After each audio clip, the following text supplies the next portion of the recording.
She was forced to marry a human. Teen Ethan Cross had coolant fluid under his fingernails and radiation burns on his wrists when the Imperial fleet found him.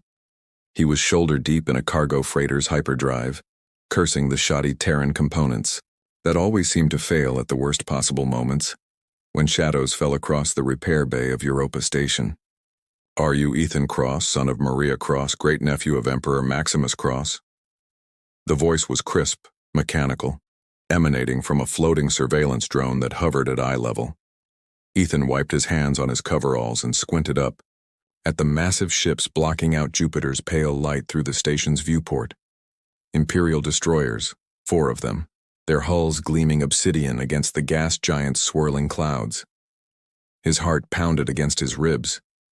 "Yeah, that's me. What's this about?" He'd never met his great-uncle Maximus, only heard whispered stories from his mother about the man who'd left Earth during the colonial expansion wars. The drone projected a holographic seal, the Imperial Phoenix of the Galactic Throne. "By decree of the Succession Protocol, you are hereby summoned to Imperial Prime to claim your birthright as the last living heir of the House of Cross." Ethan laughed, then stopped when the drone sensors remained fixed on him.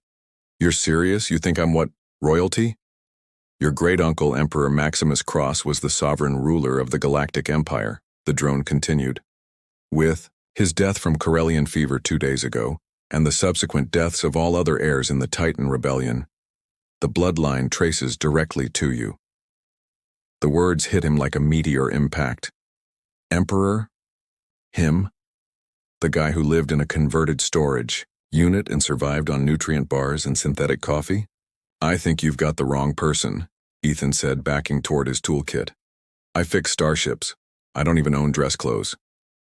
DNA confirmation is required." A silver needle extended from the drone's housing. Before Ethan could protest, it pricked his thumb. His blood sample disappeared into the drone's core, and within seconds the holographic seal blazed brighter. "Genetic match confirmed. Ethan Cross, you are the legitimate heir to the Galactic Throne. You will be transported immediately to Imperial Prime for coronation ceremonies. And additional arrangements," the drone added, its optical sensors dimming slightly. "Additional arrangements?" "The late Emperor's political marriage bonds transfer with the crown. You have inherited not only the throne but also the Emperor's battle consort, General Kira Voidstrike of the Nexarian Empire." Ethan's knees nearly buckled. "I inherited a what?" "A wife, Your Imperial Majesty, though she is currently displeased with this development." 3 hours later, Ethan sat in the pristine white interior of an Imperial transport, still wearing his oil-stained coveralls, watching Europa shrink to a blue dot behind them. His entire life fit in a single duffel bag. The Imperial Marines, massive figures in gleaming power armor, hadn't given him time to process, let alone pack properly. "How displeased are we talking?" he asked the transport's AI. "General Kira, Voidstrike has filed 19 formal protests, challenged the succession protocol in 4 different courts, and requested permission to settle the matter through ritual combat." Ethan's stomach dropped.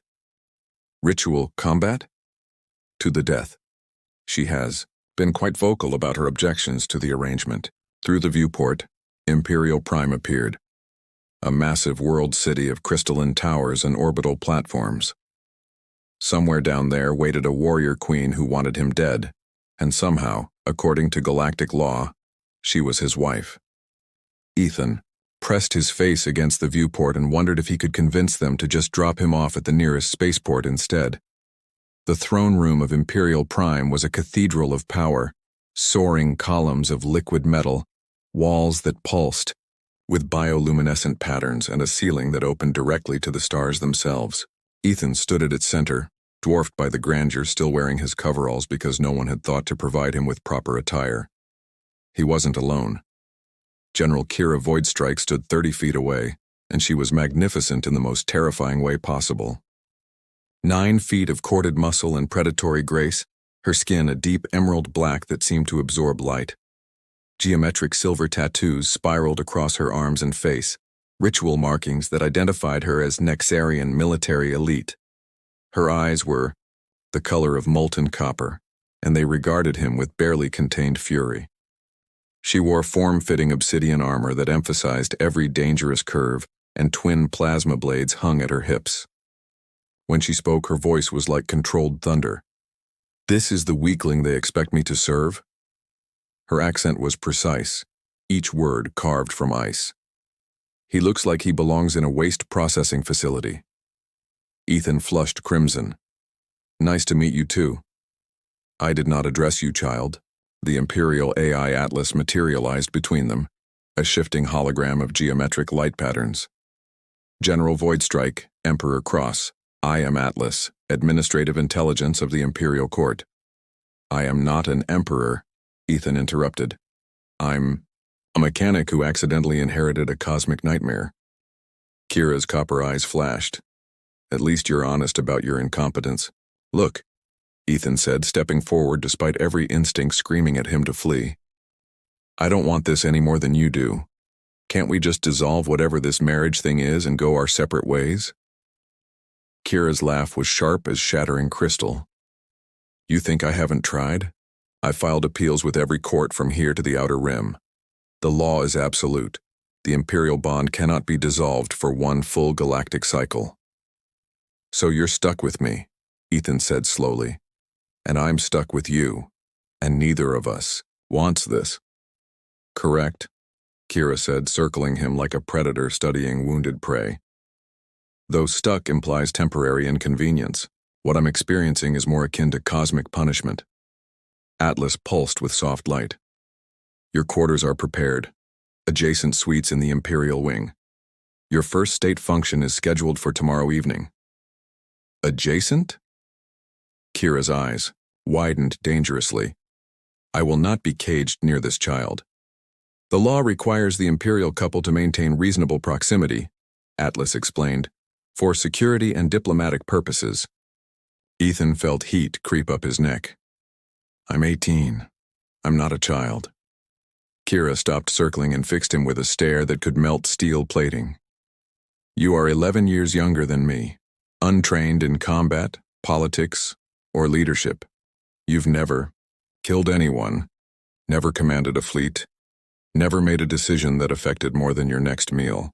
You are precisely what you appear to be, a child playing at being an adult." The words stung more than they should have. Ethan straightened his shoulders. "Maybe I am. But apparently I'm the child who's going to be emperor, whether you like it or not." Something flickered in Kira's expression, surprise maybe, or grudging acknowledgement. "You have spine, foolish, suicidal spine, but spine nonetheless. Will that keep you from killing me in my sleep?" She considered this seriously. "Probably." Atlas chimed softly. "If I may suggest, Your Imperial Majesty, perhaps you should change attire before the evening briefing." Ethan looked down at his grease-stained coveralls. "Do I have clothes?" "A wardrobe has been prepared," Atlas confirmed, "though I suspect General Voidstrike would prefer you remain in your current outfit." "Why?" Ethan asked. Kira's smile was sharp and predatory. "Because then everyone would see exactly what kind of emperor they're getting." As Ethan was escorted away by silent guards, he caught Kira watching him with those molten copper eyes. There was calculation there and frustration and something else he couldn't quite identify. He had a feeling this was going to be the longest year of his life. 3 weeks into his reign, Ethan had learned 2 devastating truths. Being emperor was mostly an endless parade of meetings, and General Kira Voidstrike had a daily routine that could kill a lesser being. He discovered this at 400 hours when the sound of clashing metal jolted him from the first decent sleep he'd managed since arriving on Imperial Prime. Through the reinforced transparasteel that separated their quarters, he could see her in the private combat arena, a blur of deadly precision sparring with automated training drones at speeds that made his eyes water. She was beautiful when she fought. Terrifying, lethal, but beautiful. Enjoying the show? Her voice carried clearly through the supposedly soundproof barrier. Ethan jerked back from the window. The noise woke me up. Nexarians require less sleep than humans. I'll attempt to be quieter. There was no apology in her tone, just a statement of fact. You don't have to. Yes, I do. She appeared at her own window, sweat gleaming on her, emerald dark skin, twin plasma blades still humming in her hands. Everything I do reflects on you now. Your weakness becomes my weakness. That stung. I'm trying to learn. I know. The admission seemed to surprise her as much as him. Atlas shows me your study schedules. 6 hours of galactic law, 4 hours of economics, 3 hours of military strategy. When do you sleep? When I can. Ethan rubbed his exhausted eyes. There's so much I don't understand. Yesterday I accidentally triggered a trade embargo with the Centauri Republic because I signed the wrong document. That was you? For the first time, Kira looked genuinely amused. I wondered why Minister Darkmoor was having cardiac palpitations. Atlas fixed it, Ethan said quickly. No actual embargo. Disappointing. I was looking forward to the potential military action. They stood there in the pre-dawn light, separated by transparisteel and circumstance, until she deactivated her weapons. You're not what I expected, she said finally. What did you expect? Another Maximus, arrogant, entitled, convinced of his own superiority. Her copper eyes studied him through the barrier. You apologize too much. Is that bad for an emperor? Probably. She paused. For a person, it's unusual. The diplomatic reception for the Andromedas Trade Federation was Ethan's first major test, and he was failing spectacularly. The crystalline ballroom of the Imperial Palace was filled with representatives from dozens of worlds, each with their own customs, protocols, and very specific ways to be mortally offended. Ethan stood in the center of it all, drowning in a sea of alien dignitaries, trying to remember which species considered direct eye contact an act of war, and which required it as a sign of respect. His formal robes, deep blue with the Imperial Phoenix emblazoned in gold, felt like a costume he had no right to wear. Your Imperial Majesty, said Ambassador Quillix of the Rigel Consortium, his translator rendering his chittering clicks into smooth standard. We are honored by your invitation to discuss expanded mining rights in the Outer Territories. Ethan nodded, trying to look imperial. Of course, Ambassador. We're always interested in, mutually beneficial arrangements. Across the room, he could see Kira speaking with a group of military attachés. Every officer in the room watched her with a mixture of respect and barely concealed fear. She wore ceremonial armor tonight, obsidian plates etched with silver, form-fitting and elegant that somehow managed to make her look both regal and deadly. Perhaps, Quillix continued, his compound eyes glittering, we could discuss the terms privately. I understand you've inherited certain assets from your predecessor that might be available for negotiation. Assets? Ethan's attention snapped back to the ambassador. The Nexarian female, of course. Quillix's mandibles clicked with what might have been amusement. Quite the specimen. I'm sure we could arrange a very generous compensation package for her services. The bottom dropped out of Ethan's world. Excuse me? Come now, Your Majesty. We're all civilized beings here. She's clearly wasted on someone of your inexperience. My consortium could put her considerable talents to much better use. Ethan's vision went red. She's not property to be traded. But she is your property, is she not?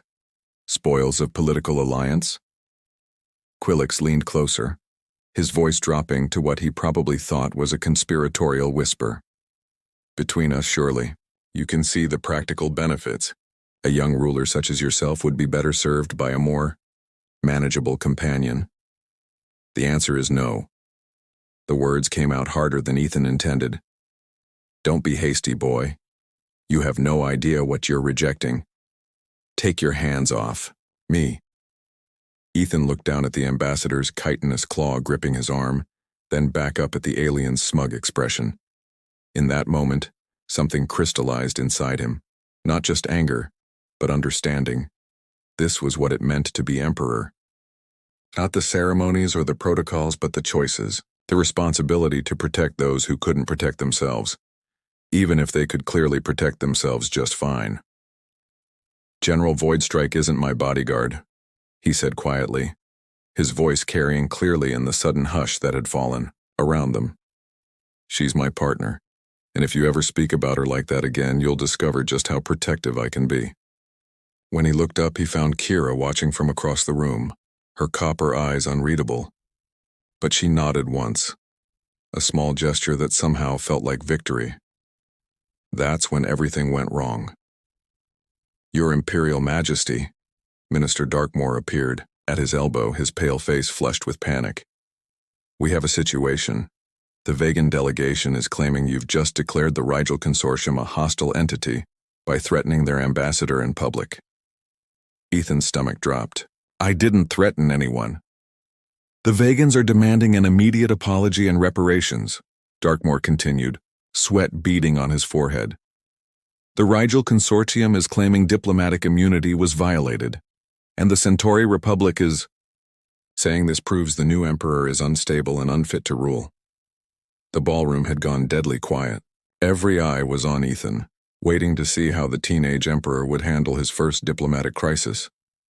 He could feel their judgment, their doubt, their certainty that he was exactly what he appeared to be, a child playing at being an adult. Then Kira was there, moving through the crowd with predatory grace, her armor catching the light like liquid shadow. She stopped beside him, close enough that he could feel the heat radiating from her skin, and fixed the assembled diplomats with a stare that could have cut through hull plating. There seems to be some confusion, she said, her voice carrying the authority of someone who had commanded fleets and conquered systems. His Imperial Majesty was merely clarifying Imperial policy regarding the dignity and respect due to all members of the royal household. Her copper eyes swept the room, lingering on Ambassador Quillix. The Nexarian Empire has always valued strength and honor above all else. We find it refreshing to serve alongside someone who demonstrates both qualities. The diplomat from the Vegan Confederacy, a tall, ethereal being with silver skin, stepped forward. General Voidstrike, surely you can see that the Emperor's behavior was inappropriate for I see a young ruler defending the honor of his consort when faced with insults and proposition. Kira interrupted, her voice dropping to a register that made several ambassadors step back. In Nexarian culture, this would be considered not just appropriate but required. Any male who failed to defend his battlemate's honor would be considered unworthy of leadership. She moved closer to Ethan, her presence both protective and possessive. Perhaps the confusion arises from different cultural interpretations of strength. Some species see diplomatic flexibility as wisdom. Nexarians see it as weakness. Minister Darkmoor cleared his throat nervously. General, perhaps we could discuss this privately. There is nothing to discuss, Kira said firmly. The Emperor acted with honor. Those who question this are welcome to address their concerns through appropriate diplomatic channels. Or, her smile was sharp as a blade, through more traditional means if they prefer. The threat hung in the air like ozone before a storm.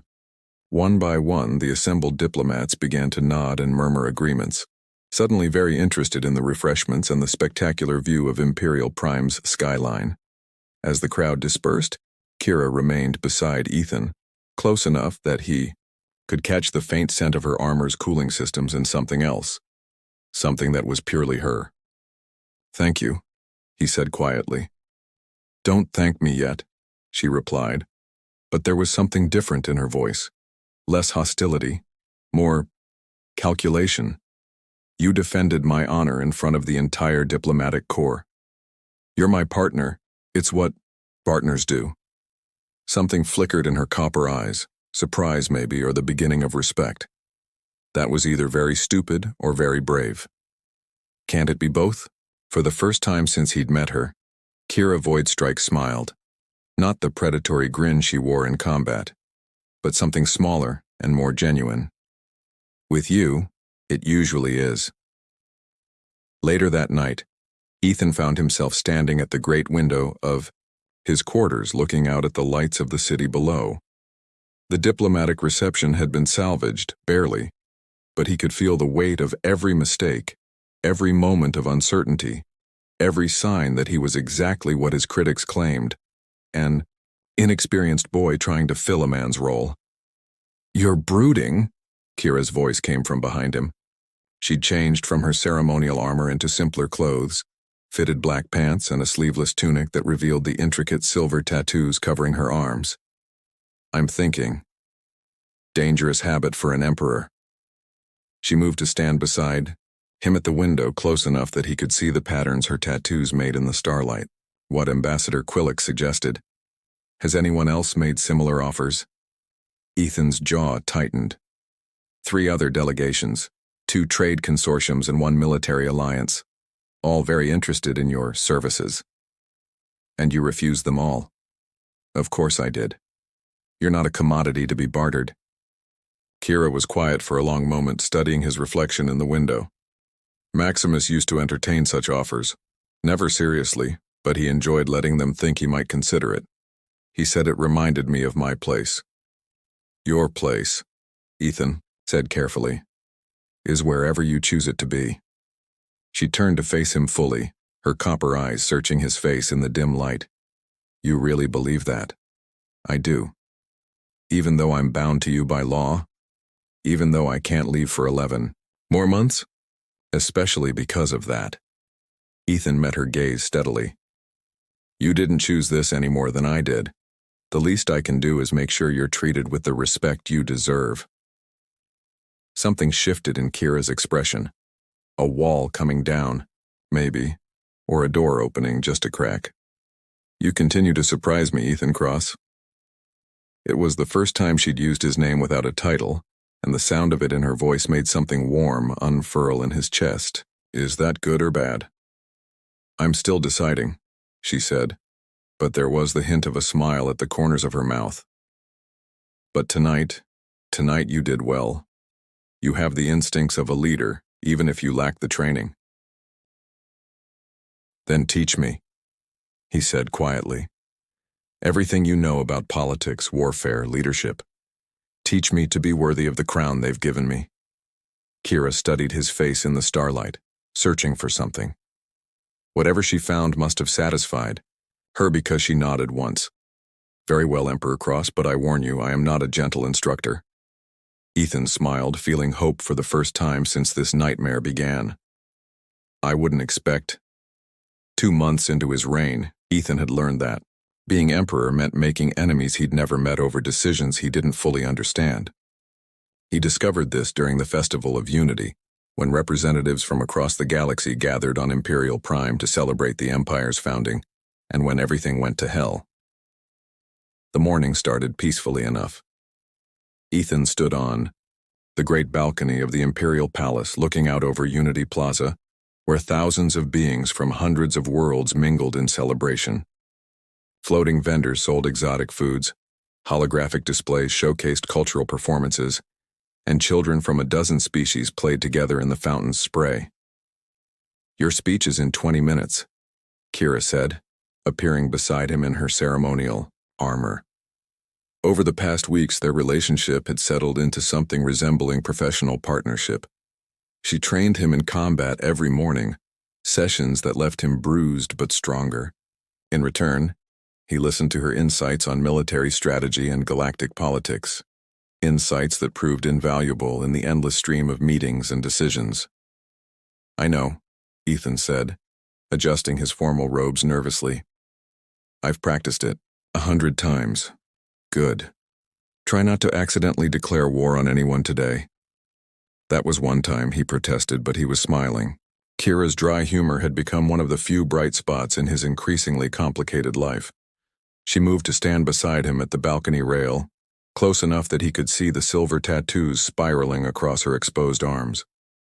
In the morning light, she looked less like a weapon and more like, well, like a woman. A dangerous, beautiful woman who happened to be bound to him by ancient laws neither of them had chosen. "The crowd is larger than expected," she observed, her copper eyes scanning the plaza with professional assessment. "Security will be tight. Colonel Steele assured me everything's under control." "Steele is competent," Kira agreed, "but no security is perfect. Stay close to me during the ceremony." Ethan nodded. trying to ignore the way his pulse quickened when she said things like that.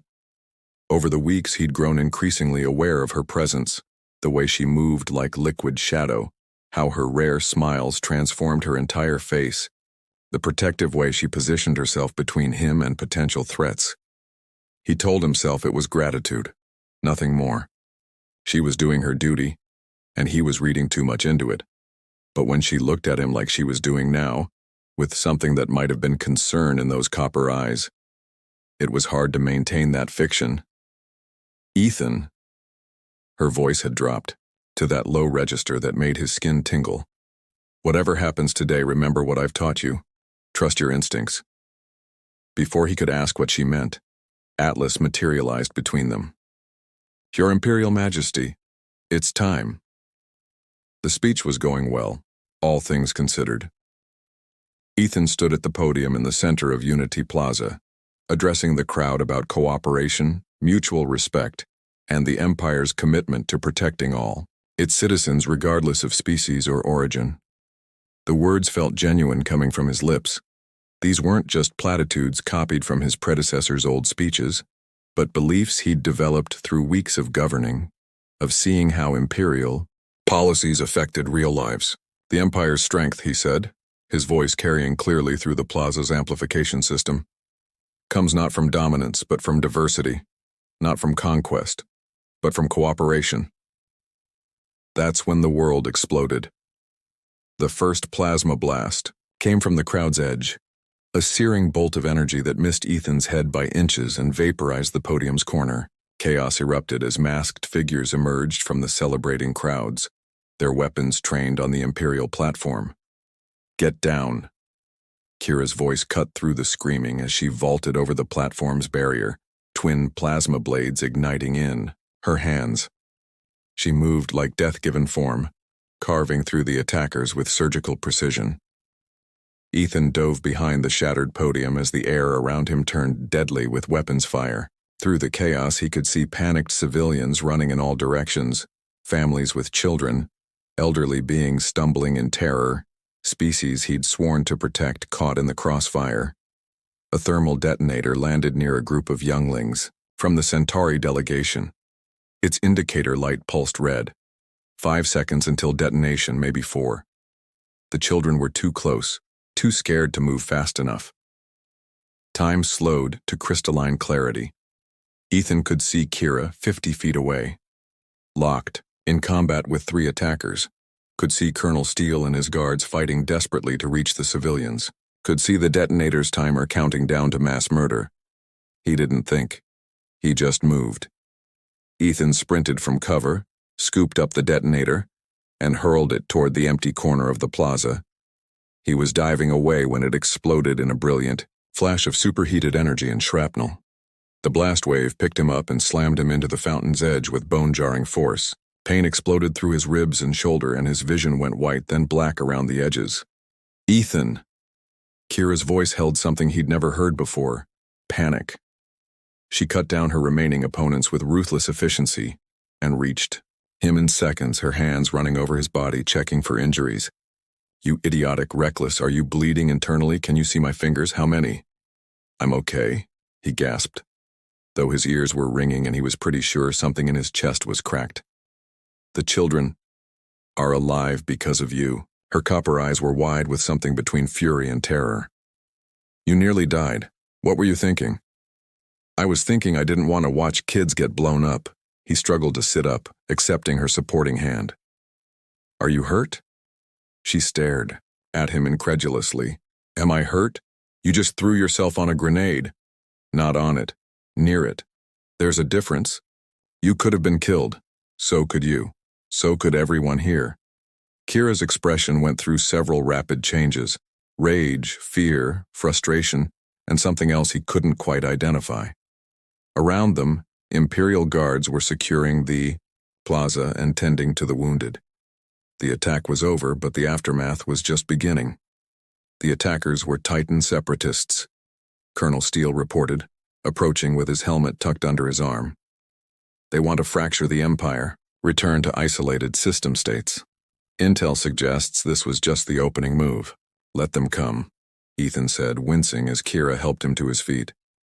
If they think terrorism will make me abandon the people I've sworn to protect, they don't know me very well. They don't know you at all, Kira said quietly, her hand still steadying him. They see a weak boy playing at being emperor. And what do you see? She was quiet for a long moment, her copper eyes studying his face with an intensity that made his breath catch. I see someone who just risked his life to save children he'd never met, someone who kept his head in combat and acted without thought for his own safety. Her voice dropped to barely above a whisper. I see courage. That evening, Ethan found himself in the Imperial Medical Bay, his ribs bound and his shoulder in a stabilizing brace. Dr. Lydia Cross, no relation despite the name, had pronounced him remarkably lucky to have escaped with only minor injuries and a concussion. You're an idiot, Kira said from her chair beside his bed. She'd changed from her armor into civilian clothes, and the soft lighting made her silver tattoo seem to glow against her emerald dark skin. So you keep telling me. A brave idiot, but still an idiot. She leaned forward, her elbows on her knees. In Nexarian culture, what you did today would be considered the height of honor. Sacrificing yourself to protect the innocent. It's what we call Kethvar. The warrior's choice. I'm not a warrior, aren't you? Her copper eyes met his steadily. You faced armed enemies today. You made a split-second decision that saved lives at the cost of your own safety. You kept functioning despite injury and terror. What would you call that? Ethan considered this, trying to reconcile her words with his own self-image. Doing what needed to be done? The mark of a true leader. Kira reached out and, for the first time since he'd known her, deliberately touched him, her fingers brushing against his uninjured hand. I misjudged you, Ethan Cross. When I first saw you, I saw weakness. I was wrong. The simple contact sent warmth racing up his arm. What do you see now? Potential. Her thumb traced across his knuckles, the gesture almost absent-minded. Strength that doesn't come from muscle or training, but from character. You have something Maximus never had, something most rulers never develop. What's that?